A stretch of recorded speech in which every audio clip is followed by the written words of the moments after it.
So we're just coming into Springbank here, and some very old buildings.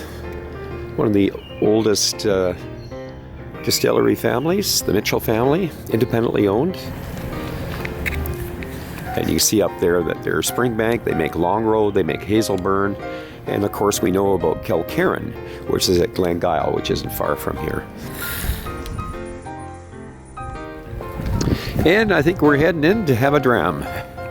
Oh, Black Ladder 1993. Boy, they've got some classics in here. 35-year-old. Wow, 25, 50-year-old. Oh, there's some incredible whiskeys here. 25, 30, 35, 40, 45, 50. I'm not sure. 16 rumwood, 12 rumwood, and a 12 bourbon. And looking down there, more 14s, that was a bourbon, and more 24s, 18s. The best laid schemes of mice and men, gang after gley, and leave us not but pain and grief for promised joy. So what is Robby Burns telling us there?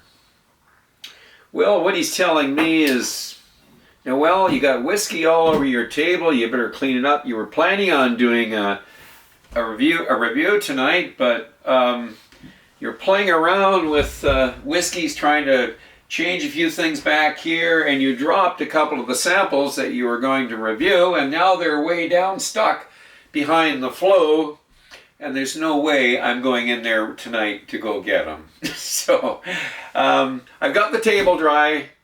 The place smells of scotch. It's not the worst smell, that's for sure. I recovered this guy. This is the 12 Springbank. And my daughters brought back all these little 10s, and I brought back 10s, so they've gifted them all to me. So here's another 10, little miniature there, cute little guy. And I brought back a bottle of Longrow, and I did a review on it. I think if you did look at my reviews, you would have seen it. And it was Palo Cortado. I got it at the distillery. It was a special Palo Cortado. It was one of those that I knew was going to be a winner. So when I brought it back, I surprised Randy, who was over there with me, and gave it to Randy after I did a review of it. But I did take a sample of it. And the funny thing is, I go over there and I visit him, and I always have I bring it up once in a while and say, have you been into the Longrow? And of course he says no, and so we have a little sample. And I always kind of wondered, does he not like it or what? But I think a lot of it is it's a cask strength, quite a very heavy Palo Cortado with that peat. So it's a unique whiskey with the richness of the Palo Cortado and a bit of a hefty hit of peat. And if you haven't been into the peat, I think it's a bit of a blast. So what I usually do is I say throw a little water in it first, or maybe we'll stir up something lighter. Maybe do a Bowmore or something at first, like maybe one of these guys or something, and get yourself all prepped up for it. But I really enjoy having that little sip of Palo Cortado Longrow with them. It's quite a drink, So I also I got gifted a second bottle of the 15. That is something, I haven't even finished the first bottle, so yeah, that doesn't happen very often, not with a Springbank. So I'm pretty happy about that. And of course, I was fortunate that I did have the second port. We finished the first bottle. Lucky me that I had the second. Didn't want to. You don't want to open these bottles. It's like you're trying to. But what the heck? We're going to just have them sit there. Well, I guess you can sit there as a collector. But my company really enjoyed this whiskey, and it just got emptied. And that's the best way to describe how whiskey disappears. It was the right people that were drinking it, sipping it. So I don't have a problem with that. If it wasn't so hard to get, it probably wouldn't even be a conversation. Oh my golly, you gotta. I just throwing this in more for a conversation piece. This is probably one that you will have an easier time getting. This is the 12 Kilkerran. I got a chance when I was over there to sample the 18. It's of course the Glengyle distillery that was part of the Mitchell family, and it goes way back, back into the, the 1800s. It was closed, I think, in the early 1920s. One of the last of the survivors of Campbelltown. Remember, there were 30 distilleries in Campbelltown. It was nicknamed Whiskey Town. More whiskey per square mile than anywhere in the world, probably. But it got down to, at that stage there's 3 or 4 distilleries left. And then by the time you got into the, the 80s and the 90s, you were down to, of course, you had Springbank and, of course, Glen Scotia. And, of course, the building was still in decent, well, it was in good enough shape to be used. The farmer co-op used it for meetings. It was used as a gun range, too, for a while. But when they did decide to try to rebuild it, there was quite a bit of work still to do on that building. And, the amazing thing in Scotland is how these distilleries, as much as they compete, they try to help out one another. And there was a lot of, equipment that was gifted to the Springbank people, to the Mitchells, to get that distillery up and running. Because I think there's a love of history, and to get an old distillery like that up and running again, just like Rosebank and a few of the other famous distilleries, Bladnoch and that got up and running again. And so, Kilkerran, the whiskey it's not a big production whiskey. It's because it's not a big distillery, but they operate part of the year, and it is a little, for some reason, it is a little easier to get than, let's say, the Springbank, though their higher age ones are harder to get. Springbank, yeah, it's a bit of an anomaly. I'll tell you a story about the Springbank. Is that when I purchased my Springbank bottles, and believe you me, I had a great time at the distillery. They allowed me to video the distillery. They were very hospitable.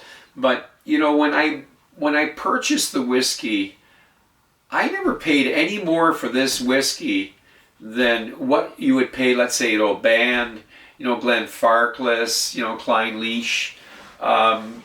Any of the distilleries in Scotland, really, what has happened, and you'll hear, there's a lot of stories out there, and what has happened, it's that middle market, the secondary market. It's the gougers where what they're doing is they're buying up this whiskey, and as much as Springbank tries to prevent that from happening, they buy it up, and then they can charge almost whatever they can get for it because it's in such demand. The distillery cannot produce what the market wants out of that, out of that distillery. So anyways, fantastic distillery. Is it the prettiest distillery out there? No, it's not. It's just such a neat place to go in.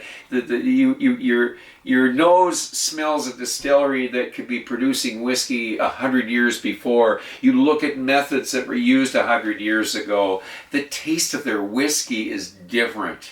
So anyways, I'm pretty excited here, and I think we should get into this. So let's get started.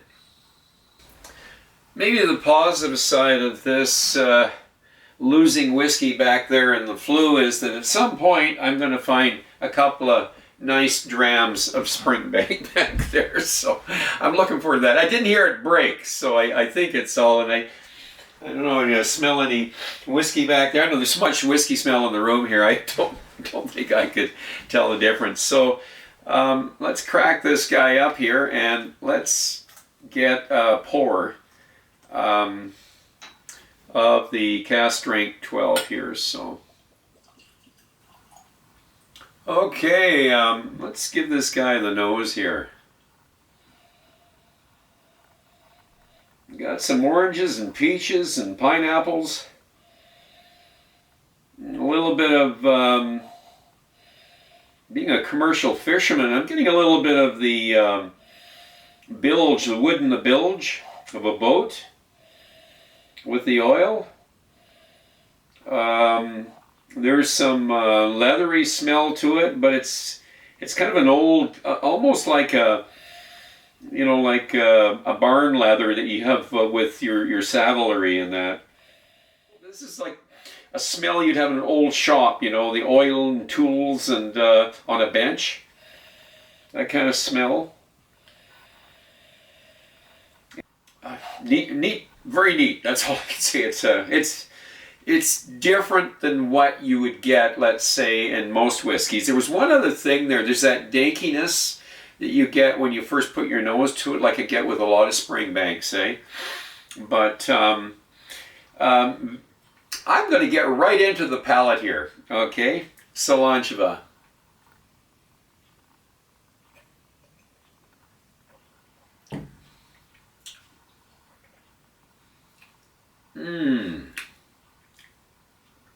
Oh boy.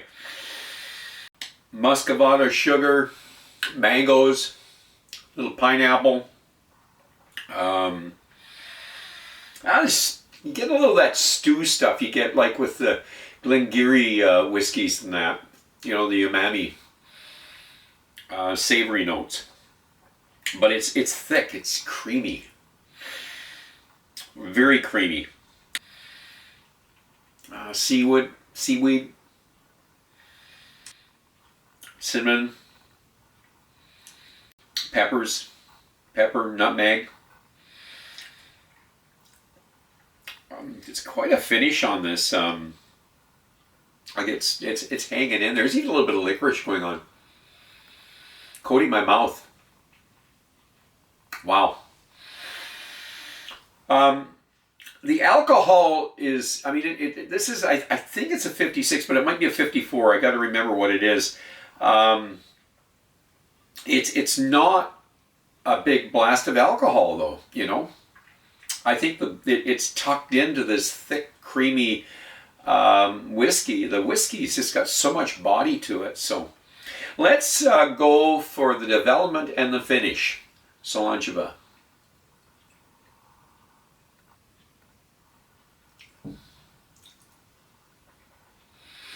Again, right off the bat, it's got the industrial nose I got out of it. It almost translates into the palate, eh? Because you're getting something metallic, but at the same time, you know, you're getting the sweetness with the peat. A little bit of a tang on the tongue. More of that tobacco. Pipe tobacco. I'm going to say coffee. Really coating the mouth. This is going to be a fairly long finish. What I'd mentioned on the palate there is it's finishing off. It hasn't changed a lot. It's, like I say, the biggest thing here is it is viscous. You know, there's almost a waxy oiliness to it. So. But I think I'm going to add a little bit of water to it. Let's see what happens.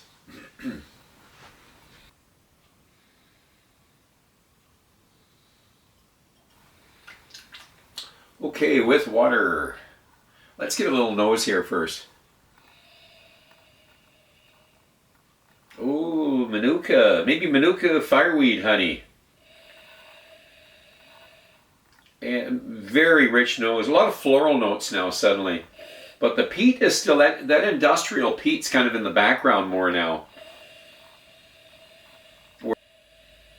I'm still getting a little bit of that danky background there, and then the mossy notes. Okay, the palate with water. Cilantro.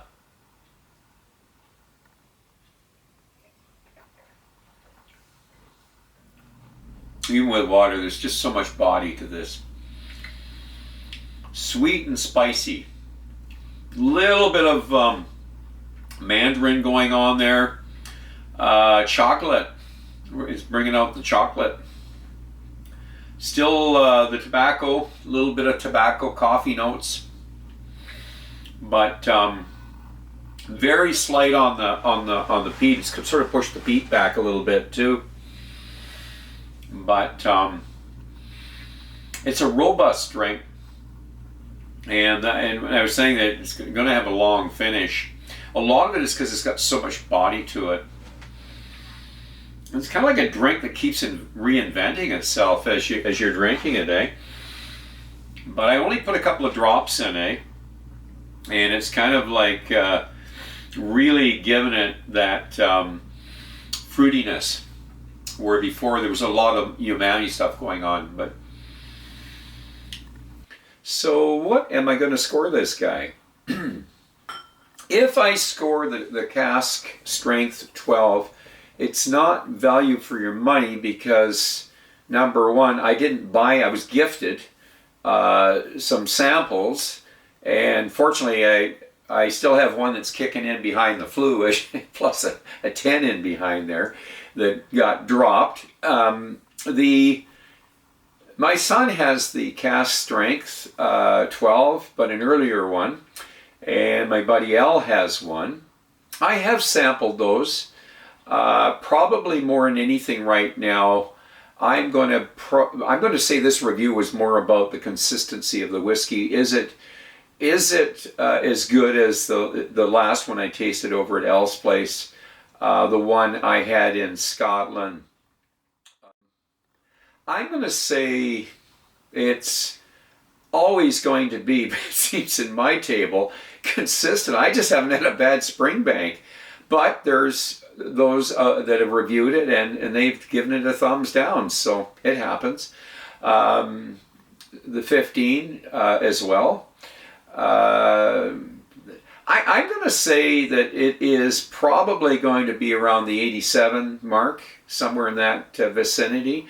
I look at the 15 a little different. I was going to compare the 15 and the 12, but how do you compare the cask strength 12 to a 46-15? I don't think it's really a fair comparison. I mean, I could water down the cask strength, which I've added water, and I have tried to do that. It's a difficult comparison. We know the cask strength whiskeys are going to have a little more body to them. They're going to have a slight bit more depth. They're closer to the truth of what's coming out of the stills. And when I said it keeps reinventing itself, it does. I still am a fan of the 15. And I would like to say that the 10 is, in my mind, probably the best value out there for your money. If you can get a 10, it's still going to be pricey over here. Maybe not as pricey as the 15, and probably not as pricey, certainly not as pricey as the 12. So let's leave it at that. Still a Longrow fan. I sampled Hazel Burn over in Scotland. It wasn't my favorite, by the way. Okay. But Kilkerran, to me, is still the best value of all of them. So if you get the opportunity, I know that Kilkerran's sometimes hard to get in certain areas, but if you do get the opportunity, go after the Kilkerran.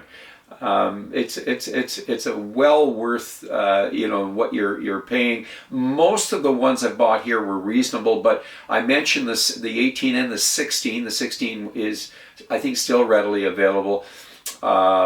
Excellent whiskey, but you seem to pay a little more over for here for that. You might see the 18 over here, but you're going to get beat up on the price of it in the Kilkerran. So, anyways, on that note, I am going to show you what my next review is going to be. I have here the Kilchoman Lochgorm 10-year-old. So I think I mentioned I was going to try get a hold of it and get a review of it. So we're going to look at that in my next review. I also have the 13-year-old Kilchoman. So we are going to do a review on the 13-year-old. Okay, now on that note, I'm going to ask you to drink wisely, drink intelligently, and do not drink and drive. And until the next time, so long, Jabba.